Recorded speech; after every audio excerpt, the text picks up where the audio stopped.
Germantown Multi-Speciality Hospital, Dr. Mir Jawad Zar Khan, National Award winner, Senior Orthopedic Surgeon and Director of Germantown Multi-Speciality Hospital। इनके साथ most senior and world experience doctor की team आपकी खिदमत में रहेगी। Doctor Wasif Azam, doctor Bharvi Chandori.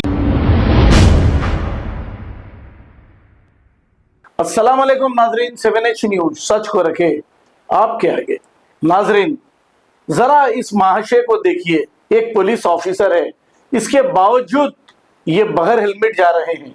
अब ये अगर आप और हम बगैर हेलमेट गाड़ी चलाते हैं तो पुलिस के कांस्टेबल छुप छुप कर आपकी तस्वीर लेते हैं। अब इन्हें क्या हेलमेट माफ है? ये जो बगैर हेलमेट जा रहे हैं, बड़े अफसोस की बात है। कानून जानने वाले खुद अगर कानून तोड़ोगे तो फिर कानून का क्या होगा? ये ऑफिसर अत्तापुर से जा रहे हैं। एक हमारे सब्सक्राइबर ने हमें ये वीडियो लेकर भेजा है, आइए देखते हैं इसी की report.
Germantown Multi-Speciality Hospital, Dr. Mir Jawad Zar Khan, National Award winner, Senior Orthopedic Surgeon and Director of Germantown Multi-Speciality Hospital। इनके साथ most senior and world experience doctor की टीम आपकी खिदमत में रहेगी। Doctor Wasif Azam, doctor Bharvi Chandori, senior cardiologist और दीगर specialist doctor की टीम खिदमत अंजाम दे रही है। Robotic surgery, advance cath lab, MRI, operation theatre, ICU, 2D ultrasound and pathological laboratory की 24 घंटे इमरजेंसी सर्विस के साथ अपने तमाम अमराज का मुकम्मल इलाज करवाइए। Germanten multi speciality hospital, opposite to pillar number 150, Attapur, Hyderabad. Please हमारे चैनल को लाइक करिए, शेयर करिए, सब्सक्राइब करना ना भूले। 7H न्यूज आपकी आवाज।